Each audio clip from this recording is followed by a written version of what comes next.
Bonjour tout le monde. Alors, maintenant, on va faire la section 7.1. Encore une fois, c'est une section qu'on avait déjà faite ensemble dans le dernier cours qu'on a réussi à voir en personne.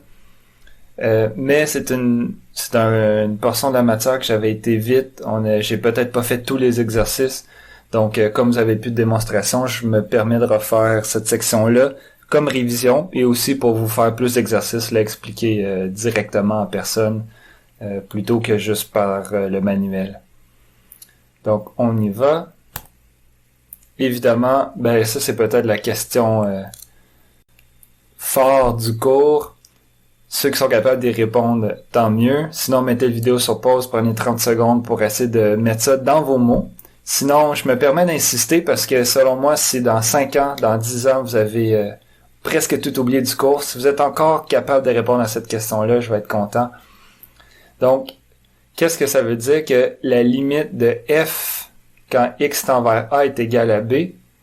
En fait, dans mes mots à moi, ce que je veux dire, comment je le dirais, c'est que quand x devient proche de a et que je mets cette valeur-là dans f, dans ma fonction f me recrache une valeur et cette valeur-là devient proche de b. Donc, autrement dit, quand x est très proche de a, f de x devient très proche de b. Donc, et voilà. Évaluer cette limite-là. Si on l'avait faite, je le refais rapidement parce que ça vaut la peine. Essentiellement, on sait que une fonction algébrique, elle est continue partout sur son domaine. Et ici, son domaine, 4 fait partie de son domaine. Si on met 4 dans cette expression-là, on va obtenir 4 moins 2, donc 2 au numérateur. Racine de 4 plus 5, c'est racine de 9, donc 3. Donc on a 2 sur 3. En fait, cette limite-là vaut 2 tiers. Et on peut, un peu comme un polynôme, on disait, à cause que le polynôme est continu, on peut simplement insérer la valeur en question. Ici, c'est la même histoire. Donc, si on est capable, quand on veut évaluer une limite d'une fonction algébrique, la première chose à faire, c'est peut-être d'insérer directement cette valeur-là dans l'expression calculée. Si ça donne quelque chose qui est fini, on est content, c'est la fin de l'histoire, comme que c'est dans l'exemple qu'il y a là. Si jamais ça nous donne des formes indéterminées, lesquelles qu'on va examiner bientôt, à ce moment-là, il faut jouer un peu avec l'expression afin de la modifier, puis lever l'indétermination algébriquement. Donc, ça ici, ça se fait directement. Il suffit d'insérer 4, et en fait, c'est par continuité. C'est ce qui est rappelé ici. En fait, je vais prendre 2 secondes encore. Donc, théorème 2.2, c'est celle qui nous dit que toutes les fonctions non définies par partie sont continues sur leur domaine. Les fonctions algébriques sont non définies par partie. C'est une fonction usuelle, donc sont continues sur leur domaine. Ici, définition de la continuité en 1 point. C'est le 3e critère en bas là, qui vient... je peux pas bouger ma souris. Qui est intéressant parce que c'est celui-là qui nous permet de dire que on peut insérer directement la valeur dans l'équation. Évidemment, ça marche pas si a est égal à l'infini ici, parce que f d'infini, ça n'a pas de sens.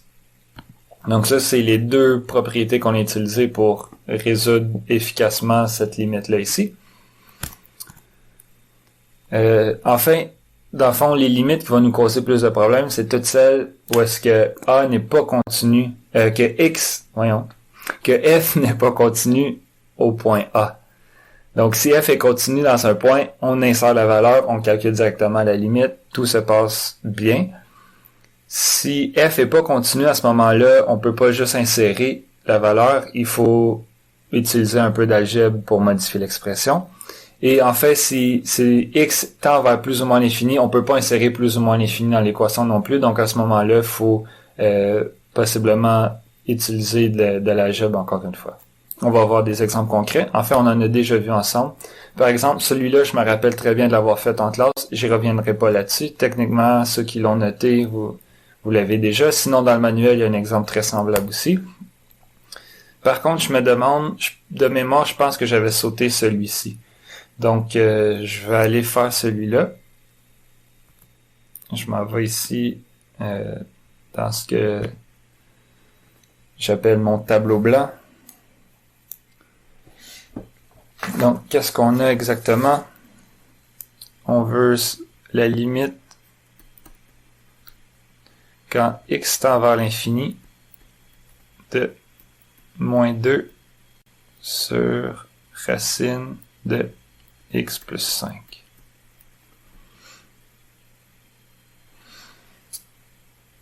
En fait, on peut s'interroger directement sur qu'est-ce qui se passe. La première chose qu'il faut voir, c'est peut-être nouveau, mais en fait, c'est pas très difficile.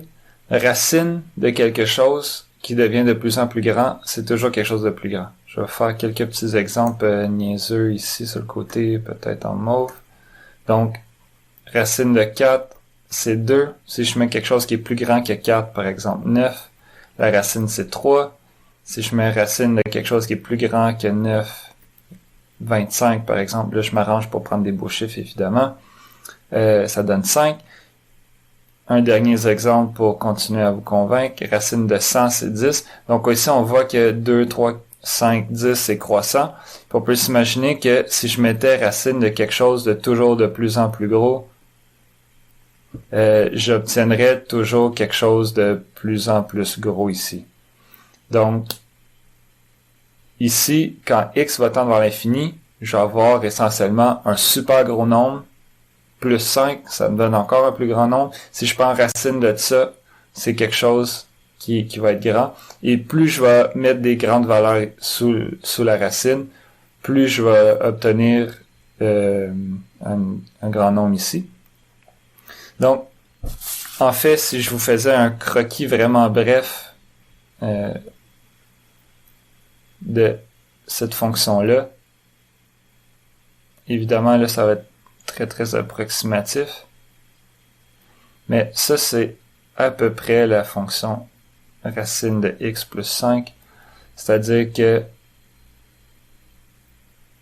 Oups, je pense que je viens de faire une niaiserie. Ça, c'est la fonction log. Donc, ça ressemble plutôt à ça ici. Oups, on va y arriver. Dans le fond, si je mets moins 5, ça ressemble à ça. Donc, encore une fois, c'est juste un croquis pour vous aider. Si je mets moins 5, j'ai moins 5 plus 5, ça fait 0. Racine de 0, c'est 0. Donc, ici, j'ai 0. Puis, en mettant des nombres, ici, si je mets 0, l'ordonnée ici, c'est racine de 5. Puis, en mettant des nombres toujours plus grands, je monte. Ici, ça a l'air d'être une asymptote. On dirait que ça fait comme ça, dans le sens qu'on dirait que ça stabilise. C'est pas tout à fait vrai. En fait, c'est toujours croissant, mais la croissance est très petite. Par contre, c'est croissant. C'est toujours croissant. Ça s'arrête pas.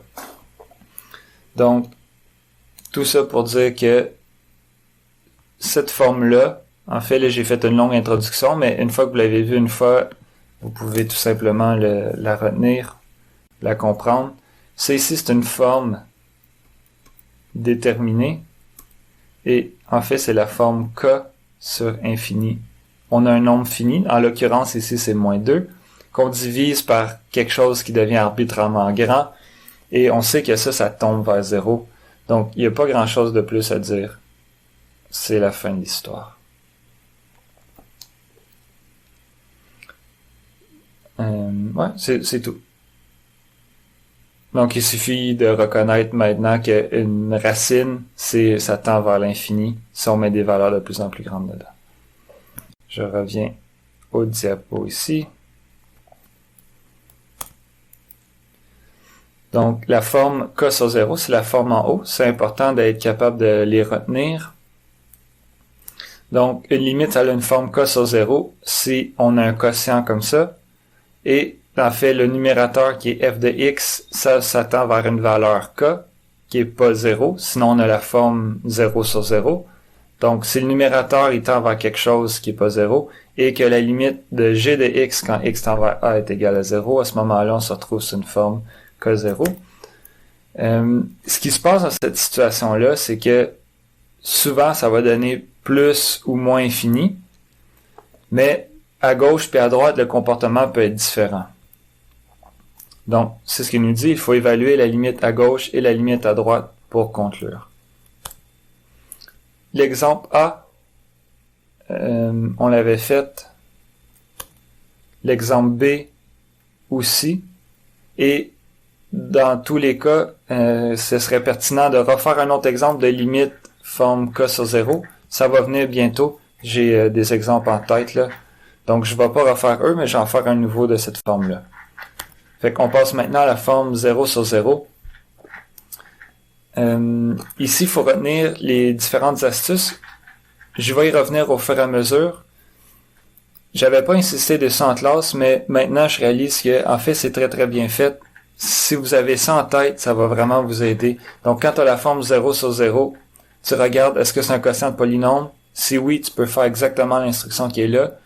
Est-ce que tu as une racine qui est dans le numérateur, le dénominateur?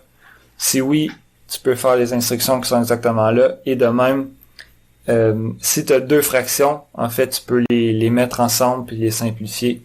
Ça va résoudre le problème. On va avoir la chance d'appliquer ces différentes astuces-là ensemble.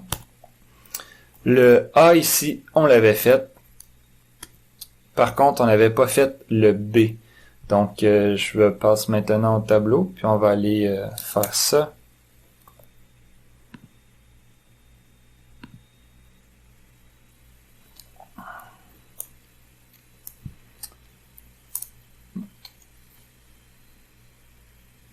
Donc, ici,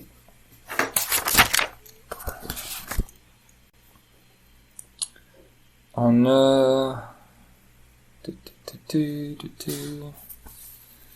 J'essaie de voir. Ok, c'est bon. J'ai noté les exemples sur une feuille de papier pour pas être obligé de revenir en arrière. Donc ça, en fait, c'est l'exemple 2.4, B.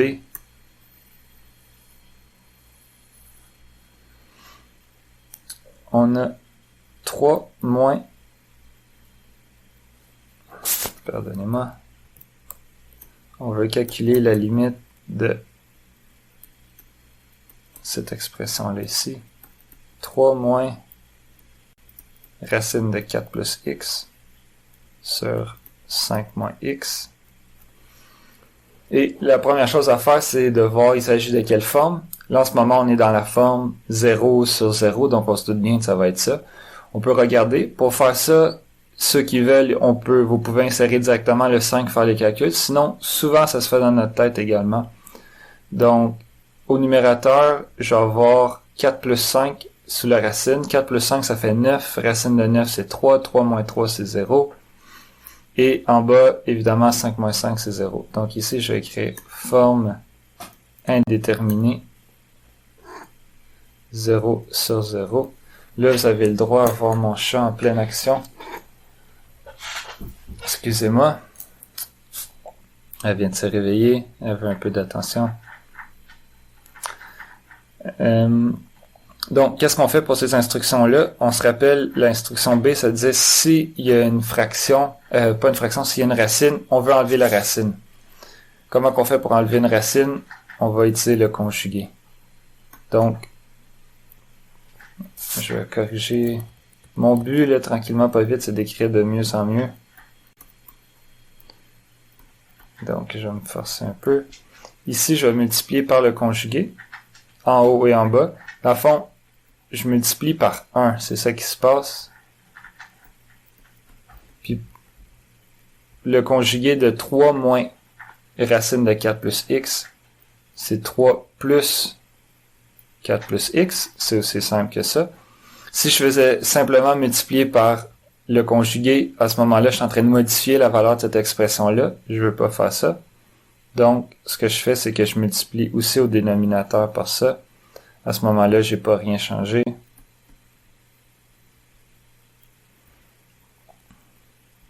Donc, ça, c'est multiplié par 1. Et là, au numérateur, ce qui va se passer, c'est... ça va simplifier. Je vais avoir 3 fois 3, 9. Après ça, je vais avoir... c'est tout arrangé avec les gars des vues pour que ça simplifie, mais je vais le faire une fois ici avec vous autres. 3 fois 3, je vais avoir 3 fois cette expression-là. Mais après ça, moins 3 fois cette expression-là. Donc, j'ai deux termes qui s'annulent. Finalement, je vais avoir moins racine de 4 plus x fois racine de 4 plus x. Donc, je vais l'écrire comme ça ici lentement, là. Mais éventuellement, ou ceux qui sont plus rapides, vous pouvez sauter des étapes ici. Même si j'ai été trop vite, déjà, pour certains, mettez la vidéo sur pause, prenez votre crayon papier. En fait, vous devriez toujours avoir un crayon et un papier quand vous écoutez les petites capsules ici, là. Pour griffonner, pour mettre les vidéos sur pause, essayez de me devancer. Pour mettre sur pause puis compléter les étapes si jamais je fais une petite étape qui est trop vite pour vous pour faire dans votre tête. En fait, selon moi, les capsules vidéo, c'est plus avantageux que les cours parce que vous pouvez écouter juste une capsule à la fois, donc faire 20 minutes, 30 minutes concentré. Vous n'êtes pas obligé de faire 3 heures d'affilée concentré, ce qui est en vérité quand même difficile. Vous pouvez mettre sur pause, réécouter les vidéos. Bref. Donc, en fait, ici, ce que je veux dire, ce que je voulais mentionner, c'est on veut pas distribuer ça ici. En haut, on le fait parce que c'est fait par exprès pour que ça simplifie. En bas, on le laisse comme ça. Donc, commencez pas à distribuer les racines en bas, vous allez perdre votre temps. En fait, ce qui s'est passé, c'est qu'il y a des mathématiciens qui l'ont fait avant vous autres, puis à un moment donné, ils se sont rendus compte que ça servait jamais à rien. Donc, profitez de leur souffrance. Ne développez pas l'expression du bas quand vous multipliez par la conjuguée comme on vient de faire. Puis là, en haut ici, racine de 4 plus x au carré, c'est simplement 4 plus x.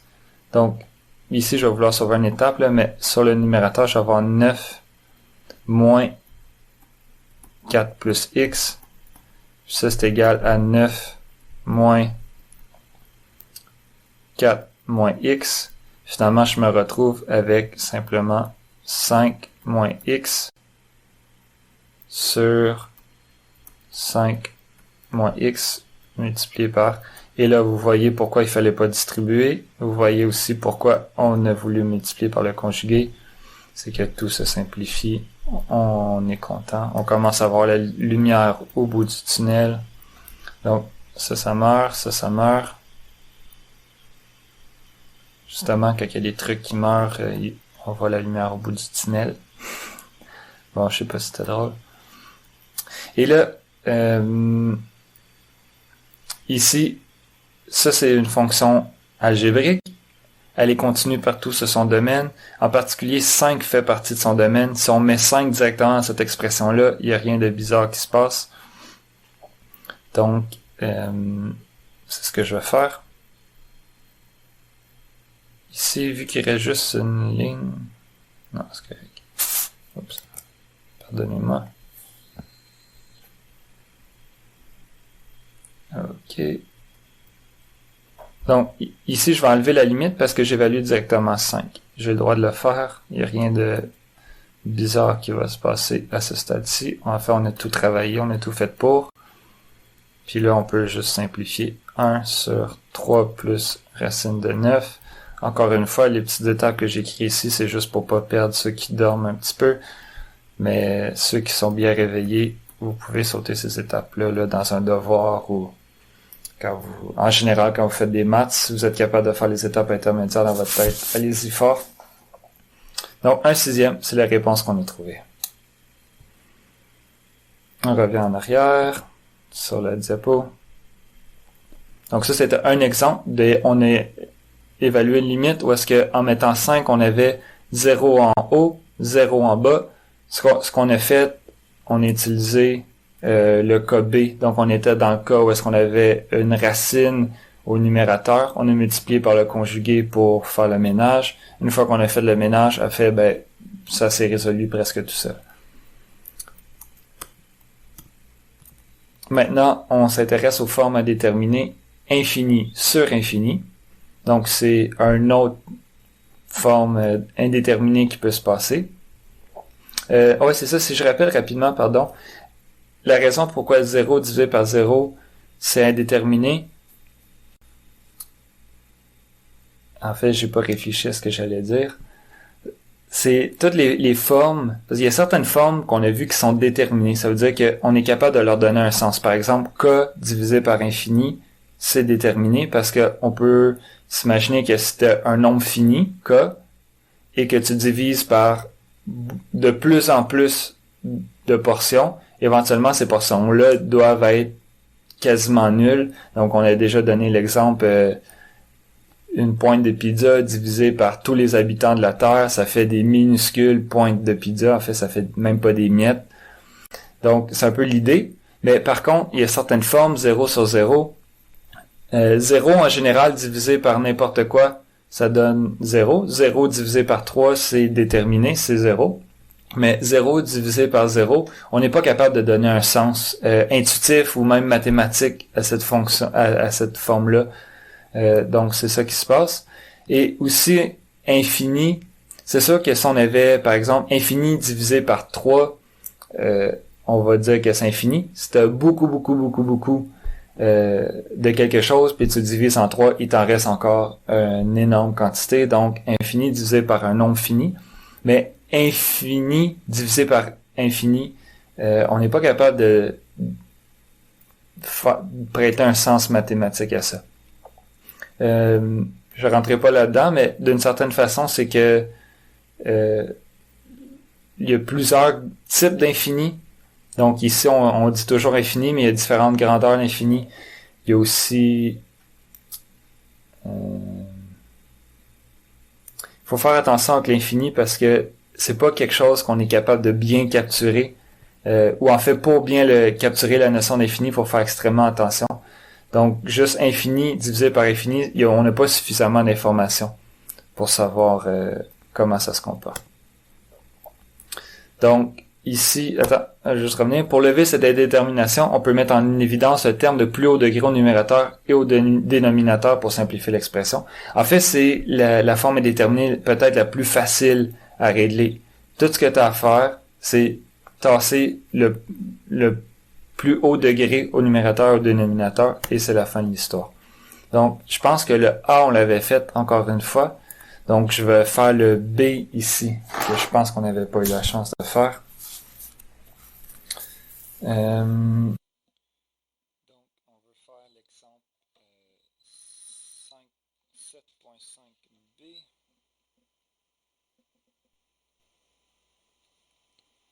Donc, 7.5b. Ce qu'on veut faire, c'est la limite quand x tend vers moins l'infini de la fonction. Qu'est-ce qu'on a? X au carré plus x moins 1, le tout divisé par 5 moins x. Donc, la première chose qu'on peut faire, c'est regarder quelle forme qu'on a.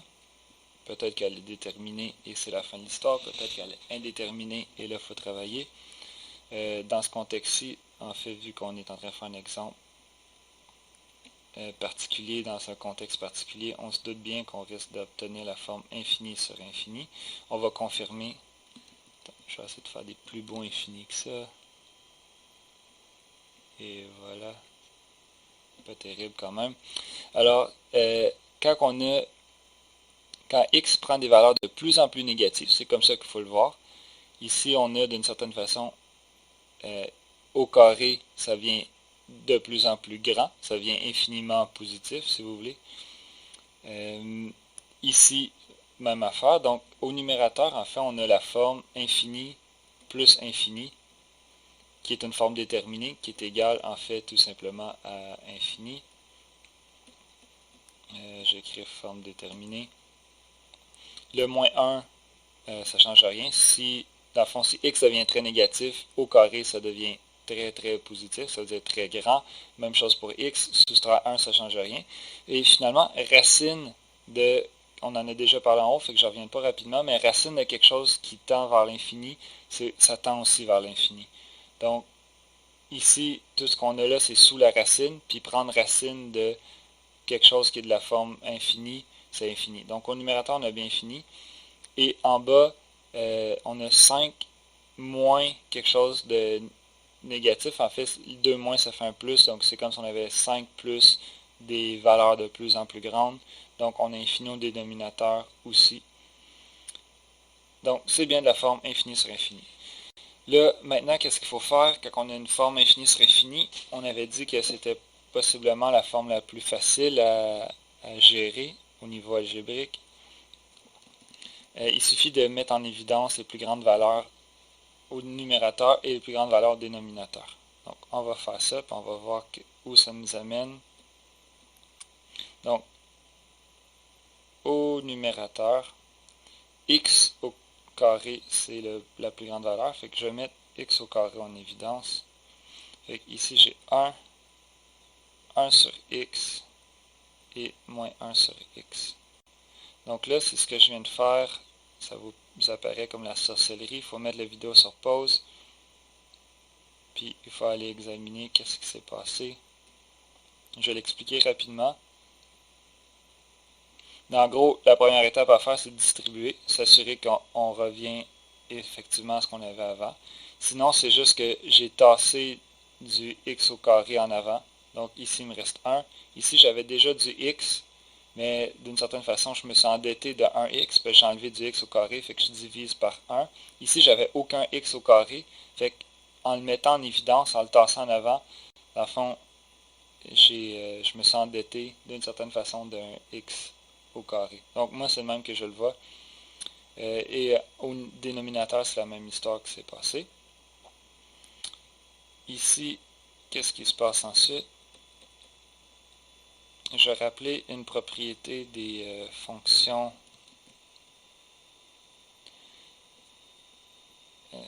racines, propriété de la racine. Excusez-moi, j'ai la misère avec mon nouvel outil encore. On va y arriver. Je vais changer de couleur ici pour mettre, on va y aller en vert. Donc, ce que je voulais rappeler, c'est que si j'ai racine de deux trucs qui se multiplient, racine de a fois b, en fait, la racine se distribue. Je peux prendre les racines comme ça. C'est pas vrai pour l'addition ni la soustraction. Pour la multiplication, j'ai le droit de faire ça ici. Donc ça, c'est bon à l'avoir en tête. C'est bon pour la division aussi. Pendant que je suis là-dedans, je vais faire ça. Si j'avais eu a sur b, comme ça, j'aurais pu écrire tout simplement racine de a divisé par racine de b. Ça aussi, c'est vrai. Donc, c'est des propriétés qu'il faut être à l'aise avec. Vous les avez déjà vues dans des cours. En fait, c'est préalable à notre cours, mais des fois, ça peut être loin, ça, je comprends. Donc, ici, ce que je veux faire, le x au carré, il multiplie toute la parenthèse, donc je peux sortir les racines. Je peux mettre racine de x au carré, puis racine de toute cette grosse parenthèse-là. Racine de x au carré, c'est juste x.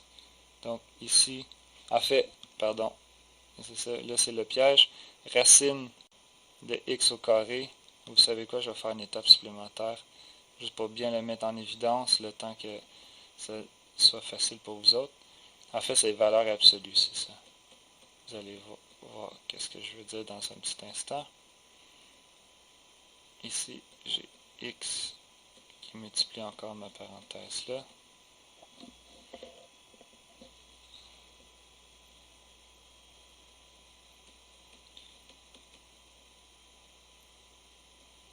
Donc, là, je fais peut-être des étapes un petit peu plus que nécessaire.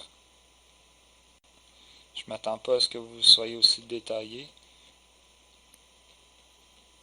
Spécifiquement, vous auriez pu sauter de la ligne ici jusqu'à la ligne en bas là, mais je ne voulais pas vous faire de tour de magie.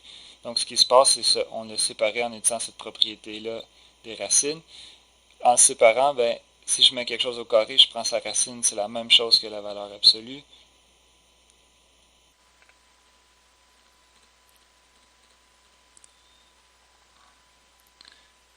Et là, je vais être capable d'enlever la valeur absolue. Ici, il manque des moins partout.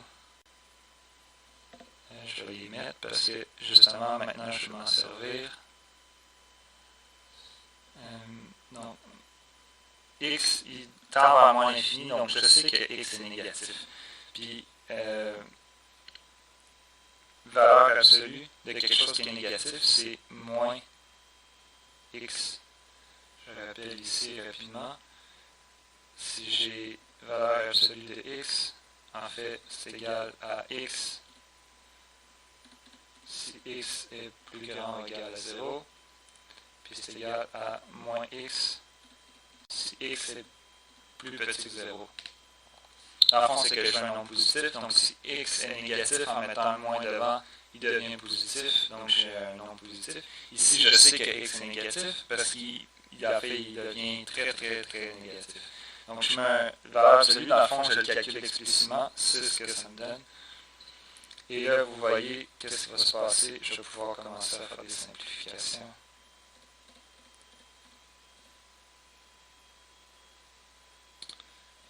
Avec les x qui sont en avant.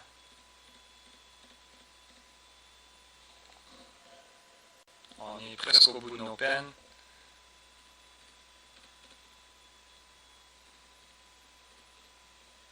Donc, les deux x, ils s'annulent. Je n'oublie pas le moins quand même ici.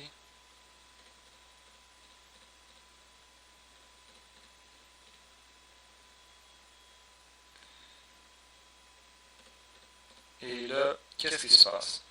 Je pense que je peux évaluer directement en moins infini et j'aurai plus de forme indéterminée. Au numérateur, si ça tend vers quelque chose de infiniment petit, si vous voulez, ou infiniment négatif, ici, ça c'est les formes k sur infini. En fait, c'est des formes déterminées. Et j'ai aussi la forme déterminée moins, en fait, k sur moins infini. Dans les deux cas, ça donne 0. Donc, au numérateur, en fait, je me retrouve avec, quand x va prendre des valeurs de plus en plus négatives, ça va tendre vers 0, ça va tendre vers 0. Je vais peut-être changer de couleur puis les écrire ici. Allons-y pour du jaune. Donc, ça tend vers 0. Ça tend vers 0. Ici aussi, ça va tendre vers 0. Quand x tend vers moins l'infini. Donc, tout ce qui nous reste, en fait, c'est moins 1 sur moins 1. Elle fait moins racine de 1, mais c'est moins 1, donc on se retrouve avec 1, et je crois que ça conclut. Ici, il y a peut-être une petite justification que j'aurais aimé mettre. Quand vous enlevez la valeur absolue, je l'ai dit à voix haute, mais je ne l'ai pas écrit. Quand je vais lire votre devoir, si jamais ce genre de situation se présente, je ne sais pas si le cas, ma mémoire n'est pas excellente, mais ici, car, juste justifier que, parce que vous avez fait une étape non négligeable d'enlever la valeur absolue, il faut le dire pourquoi. On peut l'écrire comme ça ici, là, c'est pas très long. L'écrivez, souvent c'est standard en maths. À droite, on va écrire une petite justification. Car x tend vers moins infini, donc x plus petit que 0, et ça c'est suffisant. Donc c'est ça. On a réussi à lever l'indétermination infini sur infini. On revient à notre problème ici.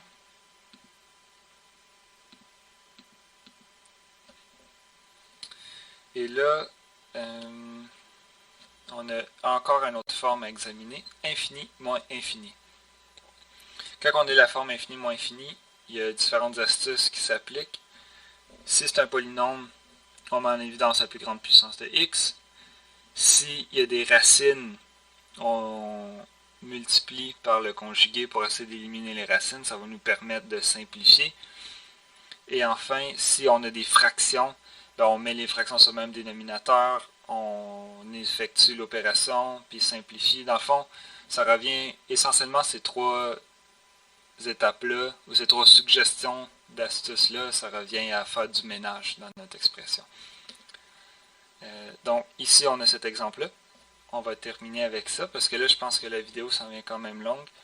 Puis après cet exemple-là, en fait, il nous restait l'exercice 7.7. Je vais toutes les faire. Donc on a A, B, C, D, E, F, G, H. Donc je vais tout faire ça avec vous autres dans la prochaine vidéo. On va faire cet exemple-là, qui est une forme infinie, moins infinie. Et on va, après ça, je vais terminer la vidéo. Donc je retourne dans les notes ici. Je pense que je suis capable de faire ça ici. Ouais, parfait. Donc, qu'est-ce qu'on a?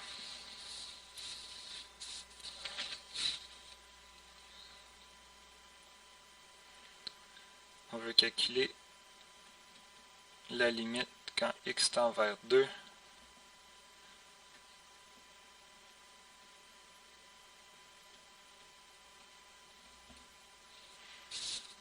Là, je vais me forcer un peu. Mon but, c'est vraiment d'avoir une plus belle écriture que ça. Sauf que c'est pas évident.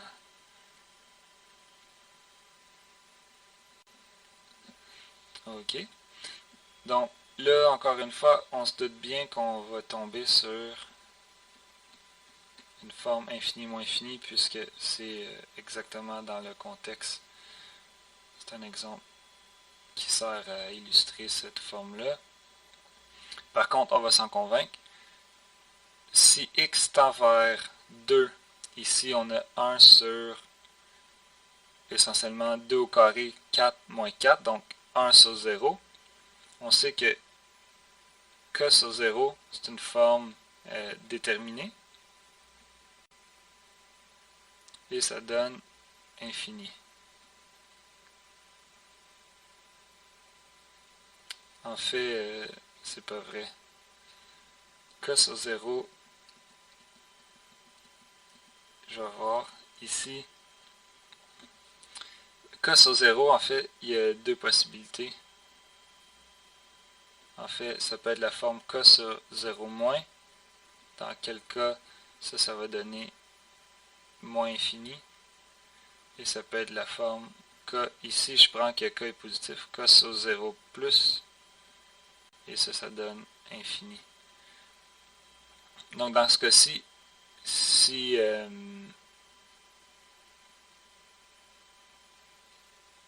laissez-moi 30 secondes pour ne pas dire de bêtises.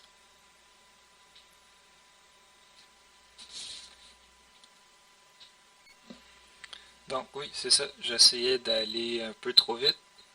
Et c'est un scénario assez particulier. Donc effectivement, on obtient cette forme-là ici. Mais il faut quand même considérer deux cas. Donc je vais barbouiller un petit peu. Je vais prendre une couleur peut-être bleue. Donc, ce qui se passe, on peut s'imaginer, en fait, si on regarde la limite, si x tend vers 2, mais en étant un peu plus grand que 2. Après ça, le premier terme ici, on va avoir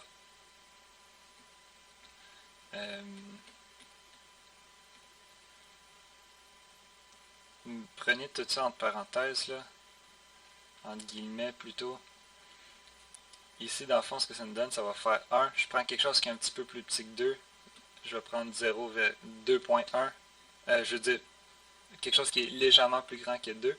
Fait que ça, c'est juste pour vous donner une visualisation concrète.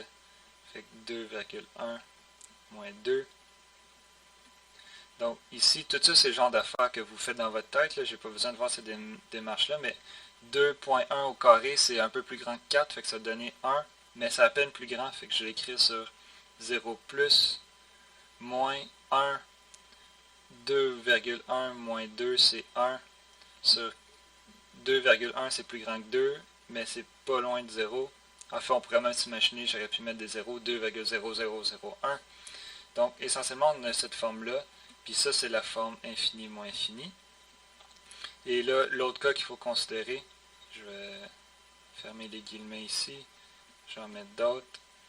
En fait, si on avait quelque chose qui était juste un peu plus petit que 2, donc si on tendait vers la gauche, en fait, la limite qu'on obtiendrait à ce moment-là, ici, j'ai pas mis les parenthèses, là.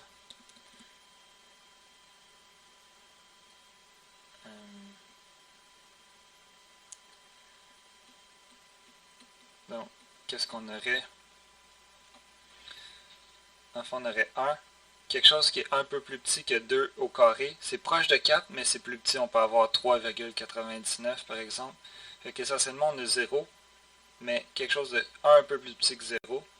Moins, et si je mets 1,9 ici, moins 2, ça fait quelque chose de négatif. Ça fait moins 0, quelque chose. Donc, essentiellement, cette forme-là ici, c'est la première que j'avais mis là. Donc, ça, c'est moins infini. Puis là, ce qui se passe, c'est plus. Ça aussi, ça donne moins infini. En fait, moins infini. Donc, plus infini. Ouais, c'est ça. Donc, dans les deux cas, on se retrouve avec une forme moins finie. Je trouve ça un peu plus compliqué comme exemple pour un premier exemple de ce type de forme-là, mais c'est ça, ça peut se passer. Puis toute la gymnastique que je viens de faire là de façon un peu heuristique, vous devriez être capable de le faire dans votre tête. Donc, tout ce qu'on fait, c'est voir... dans le fond, on remarque que quand x tend vers 2, on a une forme cos au 0. Et quand on a la forme cos au 0, il y a deux choses qui peuvent se passer dépendamment si on s'approche de 0 vers la gauche ou vers la droite. Donc, on n'a pas eu le choix de considérer ces deux cas-là. Donc, maintenant qu'on sait qu'on a bien la forme infini moins infini, à ce moment-là, on peut continuer notre problème. Puis les instructions, l'astuce qu'on avait eue, c'est mettre sur le même dénominateur, faire l'opération, simplifier. Donc, essentiellement, faire du ménage là-dedans. Ça, c'est juste réécrire l'expression.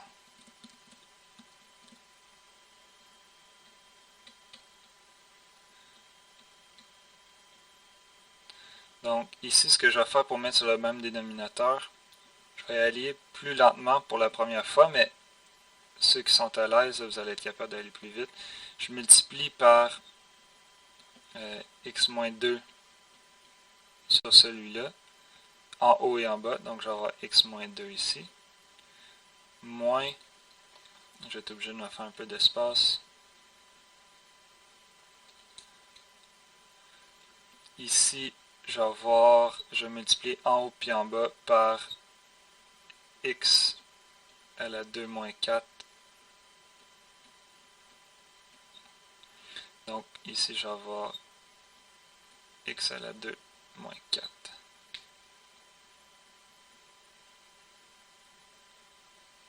Fait comme ça ici.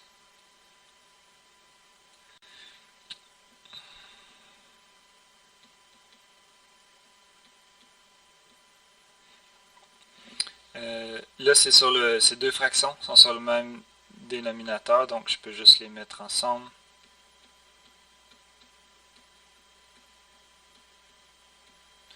Et en mettant ensemble ici, je vais avoir moins x au carré. Moins puis moins ici, ça va me faire un plus 4. Moins 2, ça va me faire un plus 2. Genre x plus 2.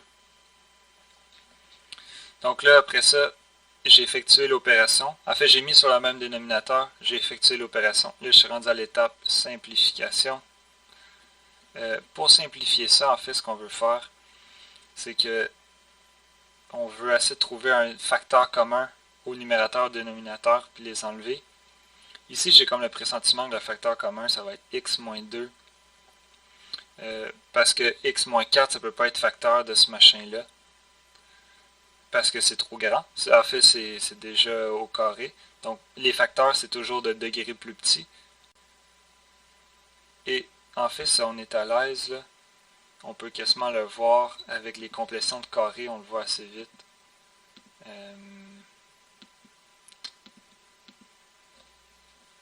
Bon, je peux plus changer de couleur, on dirait. Qu'est-ce qui se passe?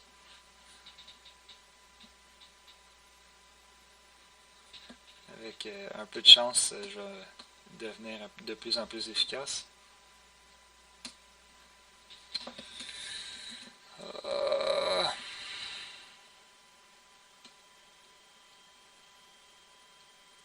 Bon, excusez-moi. Il n'est pas supposé être compliqué comme ça. On va y aller pour cette couleur-là. Donc, qu'est-ce que je voulais faire?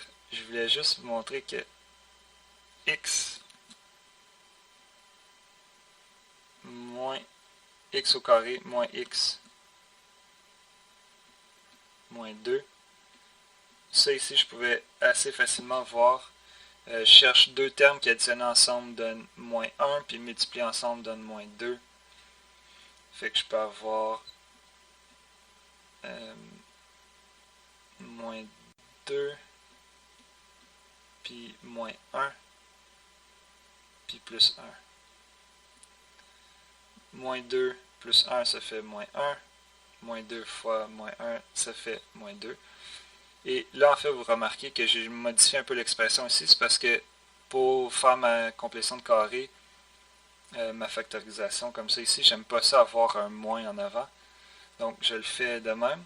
Et là, tout ce que j'ai à faire, c'est mettre le moins de chaque côté. Fait qu'ici, j'insère un petit moins. Je vais le faire comme ça, fois moins 1. Fait que je multiplie par moins 1 de chaque bord. Ici, si je développe, ben, je reviens évidemment avec ce que j'avais au début. Vous n'êtes pas obligé de le faire comme ça, vous avez d'autres trucs où vous fonctionnez d'une autre manière, mais moi, c'est comme ça que j'aime le voir, le faire. Donc, ici, si je suis capable de changer de couleur,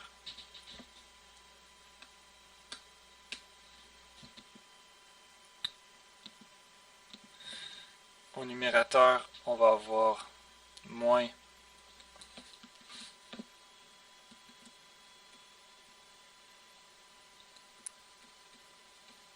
x moins 2 fois x plus 1. Au dénominateur, on aura x au carré moins 4 fois x moins 2. Puis là, on est content. Ça simplifie avec celui-là. Puis je pense que maintenant, on va avoir une forme déterminée. En fait, on va juste pouvoir insérer simplement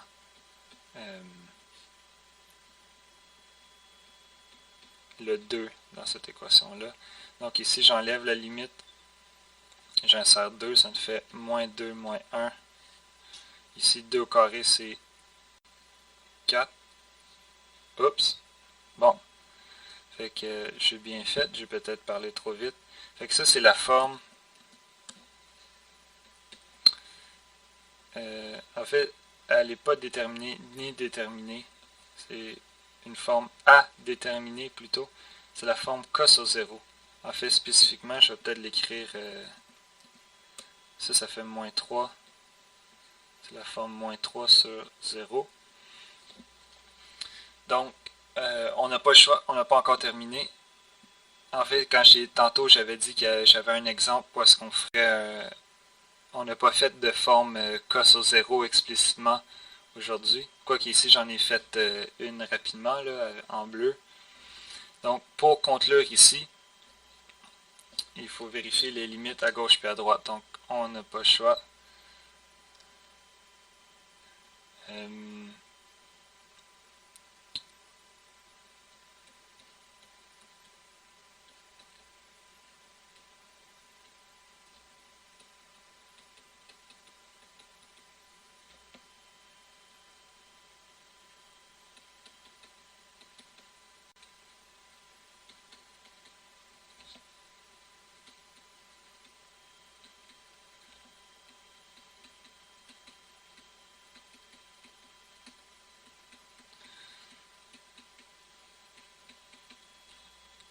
Fait que la limite de quoi qu'il faut vérifier? En fait, la limite du terme ici, c'est celui-là qui a une forme indéterminée.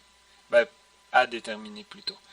Donc, ça se pourrait que la limite existe. En fait, dans tous les cas, elle n'existera pas, mais elle pourrait être infinie, moins infinie. Ou, en fait, elle pourrait être... il pourrait y avoir différents scénarios. Ça pourrait être infini d'un bord, moins infini de l'autre bord. On va voir ce que ça donne ici. Donc, ici, je commence par vérifier la limite à gauche.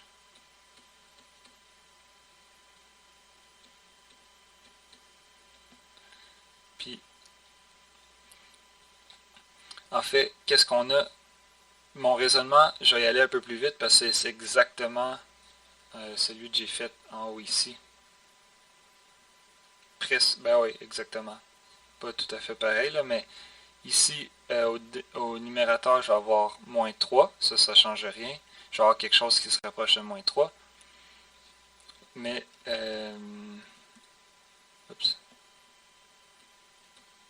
qu'est-ce que je vais avoir au dénominateur? Si je me rapproche de 2 en étant plus petit que 2, je vais avoir, mettons, 1,99 au carré. 1,99 au carré, c'est essentiellement 4, mais c'est un peu plus petit. Puis quelque chose qui est légèrement plus petit que 4, moins 4, c'est négatif. Donc ici, je peux juste écrire là, forme déterminée. Ça, c'est la forme moins 3 sur 0 moins. 0 moins parce que ça tend vers 0 en étant négatif. Donc ici, je conclue directement que cette limite-là, ici, c'est moins l'infini.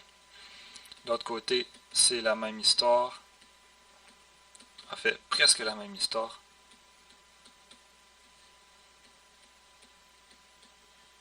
Cette fois-ci, je suis un peu plus grand que 4. Donc, la forme que je vais avoir, ça va être moins 3 sur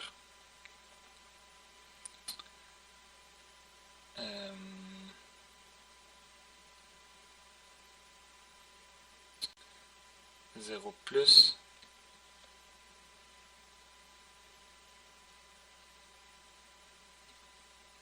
Puis là, c'est ça, je suis en train de me demander si j'ai pas fait une petite erreur niaiseuse. On va vérifier les signes. J'ai moins 3 divisé par quelque chose de négatif. Donc, en fait, ça devrait être positif. Donc ici, je vais effacer mon moins si je suis capable. Oups.